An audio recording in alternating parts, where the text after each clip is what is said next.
welcome back to our channel Acquire Knowledge. This is Jagriti and how are you all? I hope you all will be good. This is Jagriti and now as you know, जैसा कि आप जानते हैं कि हम लोग यहाँ पढ़ते हैं most important and most repeated questions जो कि हमारे एग्ज़ाम के पॉइंट ऑफ व्यू से देखा जाए तो बहुत ही ज़्यादा इम्पॉर्टेंट रहने वाले हैं. If you are preparing for any nursing competitive examinations then ये क्वेश्चंस आपके लिए बहुत ही ज़्यादा इम्पॉर्टेंट रहने वाले हैं बिकॉज इन वीडियोस में जो भी क्वेश्चंस इन्वॉल्व किए जाते हैं वो मोस्ट रिपीटेड होते हैं जो कि बार बार हमारे एग्ज़ाम में देखने को मिलते हैं क्वेश्चंस. उन क्वेश्चन को वीडियोस में जो है इन्वॉल्व किया जाता है एंड जो इम्पॉर्टेंट है हमारे एग्ज़ाम के पॉइंट ऑफ व्यू से उनको जो है इनमें इन्वॉल्व किया जाता है. So keep watching the video completely and first question is which of the following muscular valve control the flow of digestive juice from the hepatopancreatic duct to the duodenum? Which of the following muscular valve इनमें से कौन सी जो है muscular valve जो control करती है flow of digestive juice, जो digestive juice का फ्लो होता है उसको कंट्रोल करती है हेपेटोपेनक्रियाटिक डक्ट से ड्यूडेनम तक. So first option is that sphincter of Oddi and semilunar valve या इलियोसिकल वॉल्व या फिर pyloric sphincter. So here you can see, यहाँ पे आप देख सकते हैं कि इस क्वेश्चन में पूछा है हेपेटोपेनक्रियाटिक डक्ट. जो हेपेटोपेनक्रियाटिक डक्ट होती है, हेपेटोपेनक्रियाटिक डक्ट, तो उनका जो फ्लो ऑफ डाइजेस्टिव जूस जो है हेपेटोपेनक्रियाटिक डक्ट का ड्यूडेनम में, तो मस्कुलर वॉल्व जो कंट्रोल करती है दैट इज़ हेपेटोपेनक्रियाटिक डक्ट. तो यहाँ पे आप देख सकते हैं. नेक्स्ट क्वेश्चन पूछा है heart beat originate from the. So heart beat जो है ऑरिजिनेट होती है कहाँ से? First option is papillary muscle से, एसए नोड से, एवी नोड से, परकिंजिस फाइबर से. जो हार्ट बीट स्टार्ट होती है वो कहाँ से होती है? एसए नोड से. Correct option is SA node that is sinoatrial node. तो साइनोएट्रियल नोड से जो है हार्ट बीट स्टार्ट होती है. So next question is the middle portion of the human sperm contain. जो ह्यूमन स्पर्म होता है उसका जो मिडिल पोर्शन होता है वो कंटेन करता है. सो फर्स्ट ऑप्शन क्या कंटेन करता है? न्यूक्लियस कंटेन करता है या प्रोटीन कंटेन करता है या फिर सेंट्रियोल या फिर mitochondria. So correct option is mitochondria is the middle portion of the human sperm. Next question is the basic functional unit. यहाँ पे पूछा है basic functional unit human kidney का, जिसे क्या कहते हैं?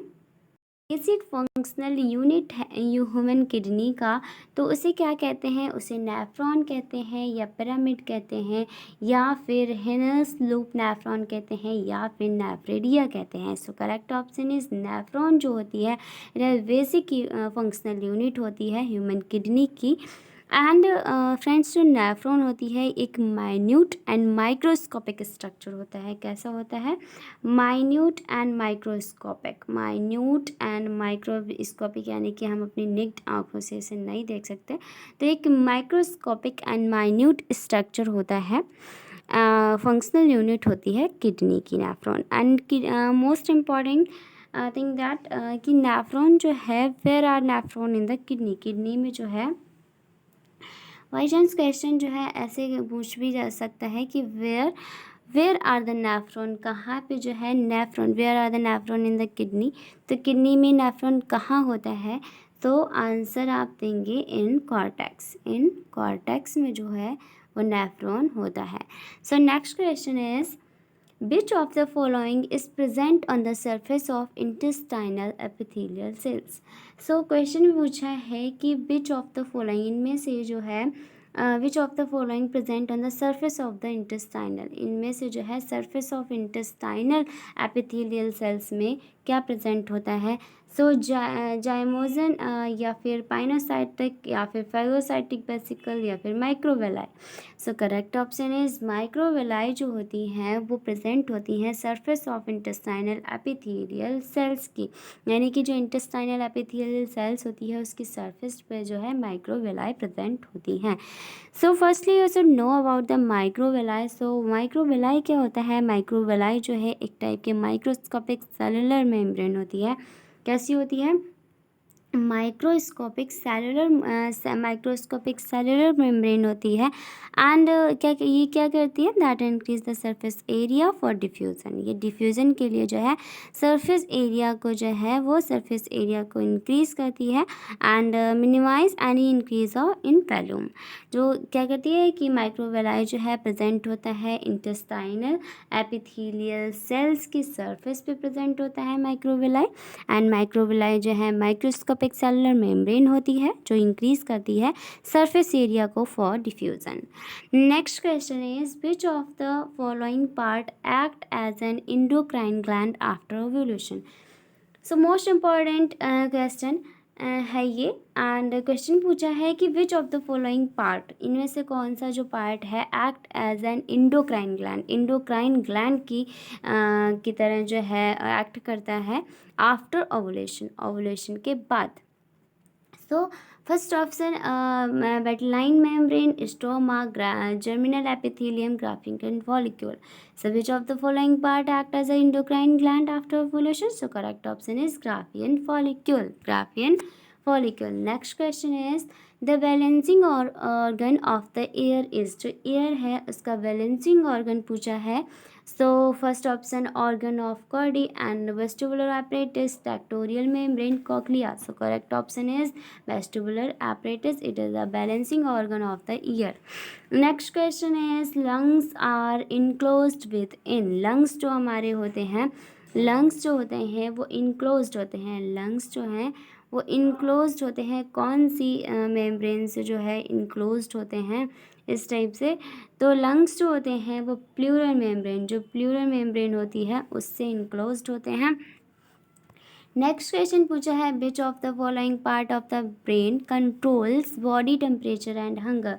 तो इनमें से जो है कौन सा पार्ट जो है वो कंट्रोल करता है बॉडी टेम्परेचर एंड हंगर को, बॉडी टेम्परेचर को एंड हंगर को जो है कंट्रोल करता है। ब्रेन का कौन सा पार्ट है, इनमें से ब्रेन का कौन सा पार्ट है जो कि बॉडी टेम्परेचर को एंड हंगर को जो है कंट्रोल करता है। तो थैलेमस करता है कंट्रोल, या पोन्स कहता है, या सेरेब्रम कहता है, या हाइपोथैलेमस करता है। तो हाइपोथैलेमस जो होता है वो बॉडी टेम्परेचर एंड हंगर को कंट्रोल करता है। Next question is which of the following organ is known as graveyard of RBC. Question में पूछा है कि which of the following organ is known as the graveyard of the RBC.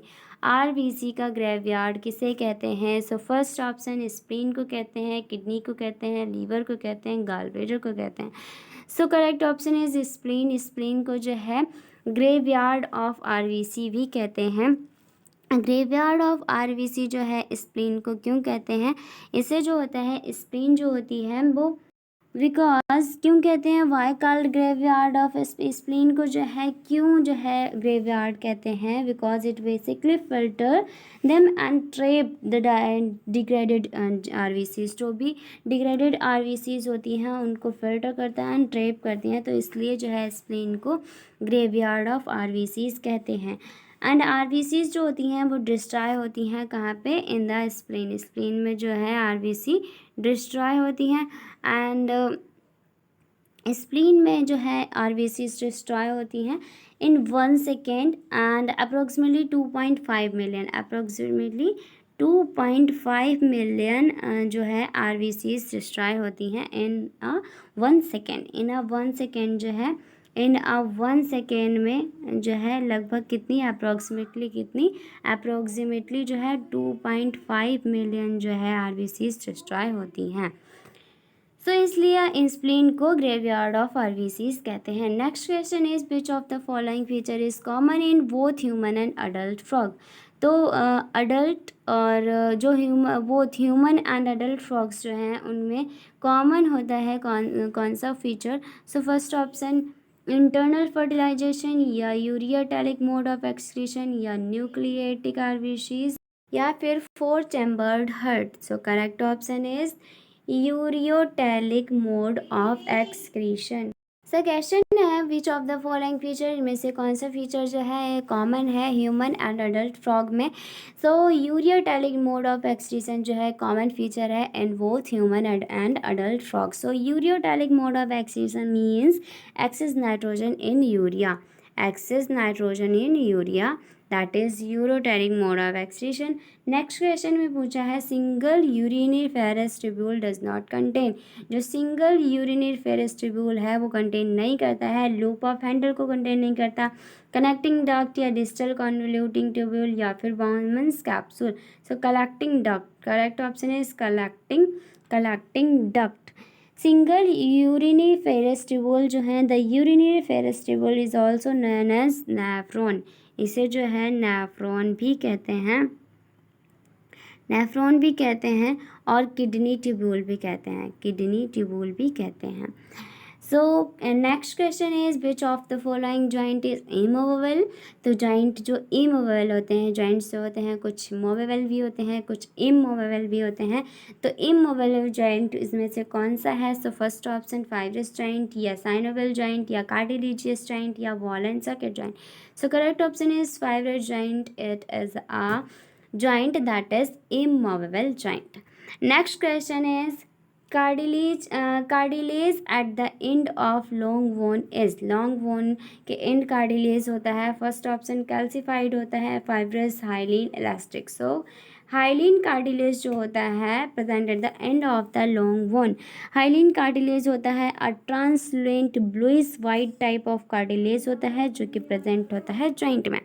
तो इस type से हम लोगों ने जो मोस्ट इम्पॉर्टेंट क्वेश्चंस हैं वो देखे हैं, जो कि अगर आप प्रिपेयर कर रहे हैं for any nursing competitive examination like CHO, AIIMS, TSSB, STPGI, RUHS, AHSEC, IGNOU, MNS, nursing primary service, RRBI, GPR state, और किसी भी स्टेट के एग्जामिनेशन के प्रिपरेशन कर रहे हैं तो ये क्वेश्चंस आपके लिए बहुत ही ज़्यादा इंपॉर्टेंट रहने वाले हैं। सो ये वीडियो अच्छा लगा हो then please like, share and subscribe my channel and also you can comment on the video. So thank you so much for watching.